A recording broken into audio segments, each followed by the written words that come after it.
I married Amanda 3 years ago, becoming stepdad to her daughter Sophia. Initially, things were good between the three of us. But over time, my relationship with my 14-year-old stepdaughter deteriorated. Last night, during a heated argument, Sophia screamed at me, "Why don't you just disappear?" Before I could respond, Amanda joined in with, "We would be better off without you." I did not say anything. I just packed my bags and left. This morning I woke up to 13 missed calls. Before I tell you what happened next, let me know where you are watching from, and hit that subscribe button if you have ever felt unappreciated by your family. I never imagined I would end up in this situation. At 35, I had built a successful career as an IT consultant despite losing both my parents when I was young. Their absence taught me to value family above everything else. That is why when I met Amanda at my college friend's birthday party 3 years ago, I knew she was special. Our connection was instant. And the fact that she had a daughter did not scare me away. If anything, it made me admire her strength as a single mother even more. Sophia was 11 when I first met her. She had her mother's bright blue eyes and infectious laugh. But I could see caution behind her smile. She had been the only person in her mother's life for years, and now some stranger was taking her mom's attention. I understood her hesitation and never pushed too hard. Instead, I showed up consistently for both of them, helping Sophia with homework, attending her school events, and slowly building trust. By the time Amanda and I decided to get married a year later, Sophia seemed to have accepted me. She even agreed to be a bridesmaid at our small ceremony. I remember how she beamed when I included her in my vows, promising to not just be a good husband but also a supportive stepfather. That day, I truly believed we would become the family I had always wanted. Our first year of marriage was wonderful. We created new family traditions, went on weekend trips, and I taught Sophia how to ride a bike, something her biological father Jackson had never done. We decorated our new house together, and Sophia even helped me build a tree house in the backyard. Those early days were filled with laughter and hope for our future together. The trouble began when Jackson suddenly reappeared after being absent for most of Sophia's life. He claimed he had changed and wanted to be part of his daughter's life again. Amanda, wanting Sophia to have a relationship with her biological father, agreed to let him visit. At first, I supported this decision, believing every child deserves to know their parents if possible. What I did not realize was how Jackson's return would completely disrupt our family dynamic. During his visits, he would subtly undermine my role in Sophia's life. He would bring up memories from before I existed in their lives, making inside jokes that excluded me. He would question my parenting decisions in front of Sophia, saying things like, "Your mom and I would have handled that differently," as if they were still a unit. Gradually, I noticed Sophia pulling away from me. She started referring to Jackson as my real dad in conversations, emphasizing the word real whenever I was around. When I tried to help with her math homework, something we used to do together, she would say, "I will just wait for my dad to help me this weekend." Each rejection felt like a small cut. Amanda found herself caught between loyalties. Initially, she would defend me, reminding Sophia of all the ways I had stepped up when Jackson was nowhere to be found. But as time went on, I noticed her defenses becoming weaker. She started saying things like, "Well, he is her father," or "Just give her time to adjust to having both of you in her life." The problem was, Sophia was not adjusting. She was choosing sides, and Amanda was increasingly taking hers. Despite the growing distance, I kept trying. When Sophia mentioned interest in basketball, I signed up to coach her team, spending my weekends at practices and games. I helped her build a science project that won first place. I drove her and her friends to the mall, movies, and sleepovers, always trying to be the dependable parental figure in her life. But nothing seemed to break through the wall she had built. By her 13th birthday, Sophia had become openly hostile toward me. She would roll her eyes when I spoke, leave the room when I entered, and talk back whenever I asked her to do her chores. The sweet girl who had once helped me build a treehouse now acted like I was an unwelcome intruder in her life. As Jackson pushed for shared custody, the tension in our home reached new heights. Sophia's behavior worsened with her grades dropping from A's and B's to C's and D's. Her attitude became increasingly problematic, not just with me, but with teachers and other adults. When the school counselor called to discuss concerns about her sudden change in behavior, Amanda blamed it on adjustment issues rather than acknowledging the real problem. The financial strain added another layer of stress. I was supporting our family, paying the mortgage, utilities, and even covering Sophia's private school tuition. Meanwhile, Jackson contributed nothing financially, despite his dramatic promises of being a real father again. He would show up with expensive gifts, but never offered child support or help with essential expenses. Amanda began to resent my disciplinary approaches. When I suggested taking away Sophia's phone privileges after she stayed out past curfew, Amanda undermined me by returning the phone the next day. "You are being too harsh," she said. "She is just going through a phase." But this phase had lasted over a year and was only getting worse. In a last-ditch effort to save our family, I suggested family therapy. The first few sessions seemed promising. The therapist helped us establish communication rules and gave Sophia a safe space to express her feelings. She admitted feeling confused about her loyalty to both father figures in her life. For a brief moment, I thought we might be turning a corner. That hope was crushed at Sophia's 14th birthday party. I had saved for months to buy her the laptop she wanted for her graphic design interests. When she unwrapped it, she barely mumbled thanks before setting it aside. An hour later, Jackson arrived with a cheap drawing tablet, and Sophia reacted as if he had given her the moon. "This is exactly what I wanted," she exclaimed, hugging him tightly while my expensive gift sat forgotten. What hurt even more was Amanda's behavior at the party. She stood by Jackson's side as they took photos, with Sophia excluding me entirely. When one of Sophia's friends asked about the laptop, Amanda said, "Oh, that was from Kobe," with a dismissive tone as if my contribution was an afterthought. I had never felt more like an outsider in my own home. The following weeks were filled with more incidents that made it clear I was losing my place in the family. I would come home to find Jackson sitting in my spot at the dinner table, or discover that Amanda had changed weekend plans we had made to accommodate his sudden availability. Each time my concerns were dismissed as me being too sensitive or jealous.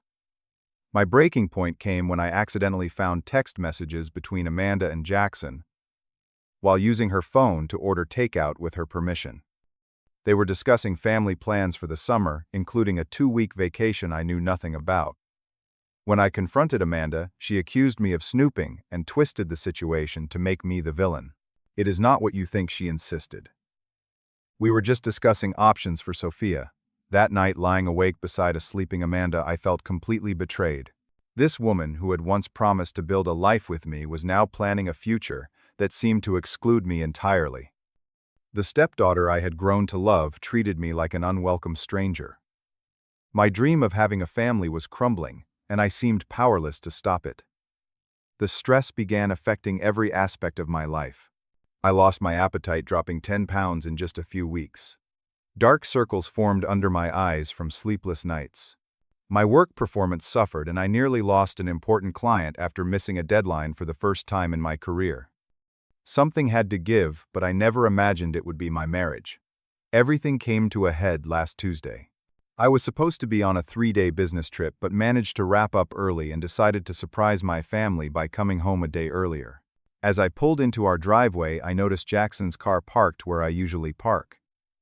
My stomach instantly knotted, but I tried to give them the benefit of the doubt. Maybe he was just dropping something off for Sophia. When I quietly entered through the garage door, I heard laughter coming from the kitchen. I paused in the hallway just out of sight when I heard my name mentioned. "Kobe would absolutely hate this," Sophia was saying between giggles. "He is such a control freak about the kitchen." "Well, good thing he is not here to stop our pizza night," Jackson replied. "Remember how we used to make pizza from scratch every Friday?" Before Kobe came along with his gluten concerns and organic everything. Amanda added her tone, mockingly high-pitched, apparently imitating me. I stood frozen, listening to them bond over their shared annoyance with me. These were the people I had sacrificed for the family I had tried so hard to build, and here they were enjoying my absence, making fun of my habits and preferences. Taking a deep breath, I stepped into the kitchen. The laughter immediately died. 3 pairs of eyes stared at me in shock. I finished my work early, I said quietly. Setting my briefcase down, the silence was deafening. Jackson recovered first. Kobe man. Good to see you. We were just having a little family dinner. The word family stung coming from him, especially given what I had just overheard. I replied, my voice steady, despite the anger and hurt coursing through me. Seems like you were having quite the laugh at my expense. Amanda at least had the decency to look embarrassed. We were just joking around. Do not take it so seriously. Joking around, I looked at each of them. Is that what you call planning vacations behind my back too, or undermining my relationship with Sophia for the past year? You are not my real dad, Sophia suddenly shouted, standing up. You do not get to come in here and ruin everything just because your feelings are hurt. I turned to her, trying to remain calm. Sophia, I have never tried to replace your father. I have only tried to be someone you could count on. Well, I do not need you. She screamed, her face red with anger. Why do not you just disappear? Nobody wants you here anyway. Her words hit me like a physical blow, but what came next hurt even more. Instead of defending me or calming the situation, Amanda stood up and put her arm around Sophia. Maybe you should go cool off, Kobe. We were having a nice evening before you started this drama. Drama, I repeated, hardly believing what I was hearing. I come home early to surprise my family, only to find you all laughing at me behind my back. And I am the one causing drama. Amanda's expression hardened. You always do this. Turn everything into a bigger issue than it needs to be. Maybe Sophia is right. Maybe we would all be better off without you constantly judging us and making us walk on eggshells. The room went silent. Even Jackson looked uncomfortable with how far things had escalated. I stared at my wife, the woman who had once promised to love me, for better or worse, now standing united with her ex against me. In that moment, something inside me broke and something else hardened. Without a word, I turned and walked upstairs to our bedroom. I could hear them whispering downstairs, probably wondering what I was going to do. What I did was simple. I pulled out my suitcase and methodically began packing my clothes, my toiletries, and important documents. 20 minutes later, I came downstairs with my suitcase and laptop bag. They all watched in silence as I walked through the living room. No one tried to stop me. No one apologized. No one asked where I was going. Just as I reached for the front door, I heard Sophia's small voice behind me. Are you really leaving? There was a note of uncertainty in her voice. Perhaps the first realization that actions have consequences. I turned to look at them one last time.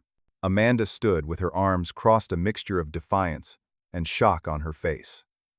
Jackson hovered awkwardly in the background, and Sophia, my stepdaughter, who I had loved as my own for 3 years, suddenly looked very young and confused. Yes, I said simply. I am leaving.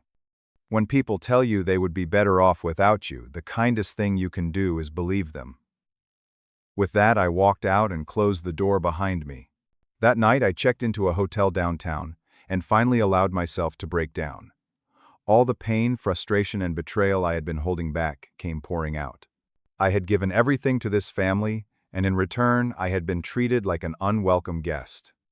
For hours, I sat on the edge of that hotel bed, questioning every decision I had made over the past 3 years. When I finally fell into an exhausted sleep around 3 a.m., I had no idea what tomorrow would bring. I only knew that something had fundamentally changed. I would never again allow myself to be treated as less than I deserved, even by the people I loved. The next morning, I woke up to 13 missed calls, all from Amanda. There were numerous text messages, too, claiming it was all a misunderstanding and begging me to come home. The most surprising message was a voicemail from Sophia. Through tears, she asked if I was ever coming back. The fear in her voice suggested that for the first time she was facing the reality that people do not always stay no matter how badly you push them away. I stared at my phone for a long time, reading and rereading the messages, listening to the voicemails again. Part of me wanted to rush back to fix everything, to return to the family I had tried so hard to build. But a stronger, wiser part knew that going back without addressing the real issues would only lead to more of the same pain. So I made a decision that surprised even me. I did not respond immediately. Instead, I called my attorney to understand my rights and responsibilities in this situation. Though I had been acting as Sophia's parent for years, I had never legally adopted her, which complicated matters. Still, I had financial and moral obligations to consider carefully. That afternoon, I met with Derek, my best friend since college, and the only person who had warned me about rushing into a relationship with Amanda. Over lunch, at our favorite diner, I poured out everything that had happened. I saw this coming, Derek admitted, pushing his plate aside. Jackson always had a hold on Amanda, even when he was not around. And now that he is back playing the role of fun dad with none of the responsibility, you are fighting a losing battle. So, you think I should just walk away? I asked, stirring my cold coffee. Derek shook his head. I think you should stand your ground, but on your terms. If they want you in their lives, they need to show you respect. All three of them. Armed with this perspective and my attorney's advice, I finally replied to Amanda, agreeing to meet her alone at a coffee shop. When she arrived, her eyes were red from crying, but there was also a defensiveness in her posture that told me she was not fully ready to accept responsibility. You just left, she began accusingly. You did not even try to talk things through. Would you have listened? I asked calmly.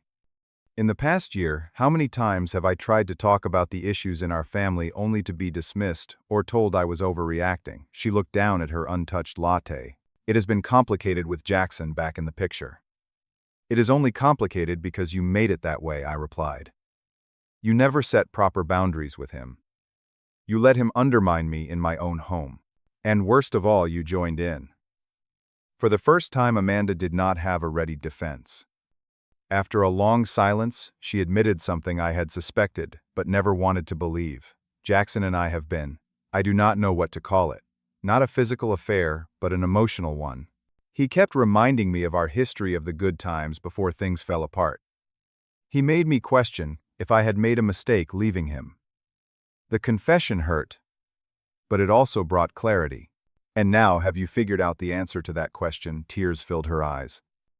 I do not want to lose you, Kobe.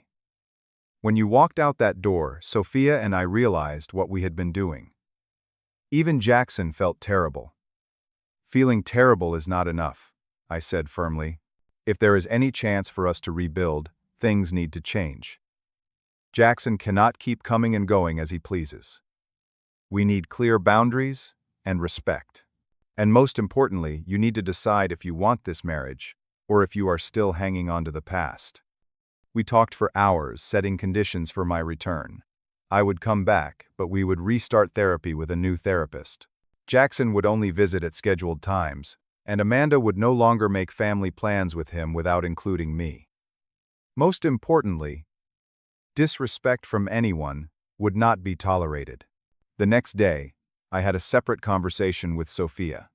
We met at the park where I had once taught her to ride a bike. She looked small, sitting on the bench, nervously picking at the sleeve of her jacket. I did not think you would actually leave, she said quietly when I sat down. I did not want to, I answered honestly. But when people make it clear you are not wanted or valued, staying becomes a form of self-harm. She looked up at me, then her eyes filled with regret.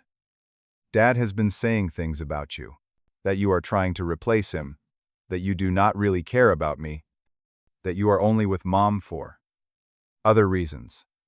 She blushed, unable to repeat whatever inappropriate insinuations Jackson had made.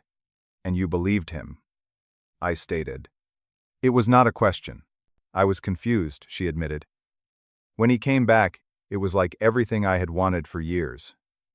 But then, she trailed off, struggling with her words. Then, what I prompted gently, then I realized he only shows up when it is convenient for him. He makes promises he does not keep. And he never asks about school or helps with homework or does any of the things you do. Her voice cracked. The things a real dad does. That conversation was a turning point. Sophia did not immediately transform back into the sweet girl I had first met, but a door that had been firmly closed began to crack open. The real transformation came during our first session with the new family therapist, Dr. Martinez. Created a safe space, but did not allow anyone to hide behind excuses or shift blame. When Jackson joined us for a session, his true motivations became clear. He had no interest in paying child support or taking real responsibility. His renewed interest in fatherhood had more to do with jealousy over Amanda moving on than genuine care for Sophia. Confronted with this reality by both the therapist and his daughter, Jackson's influence began to wane. He still visited Sophia, but the idealized image she had built of him crumbled in the face of his consistent inconsistency. Over the next 3 months, our family rebuilt itself on new, stronger foundations. I moved back home on the condition that respect was non-negotiable from everyone.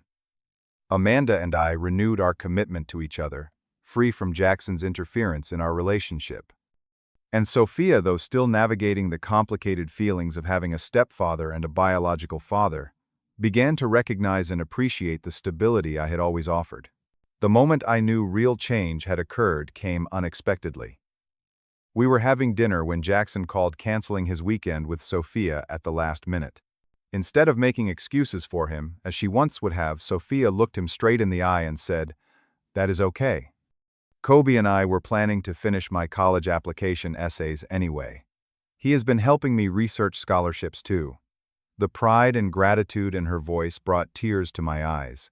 That night, after Sophia went to bed, Amanda and I sat on our porch, swing her head resting on my shoulder. "I almost lost this," she whispered.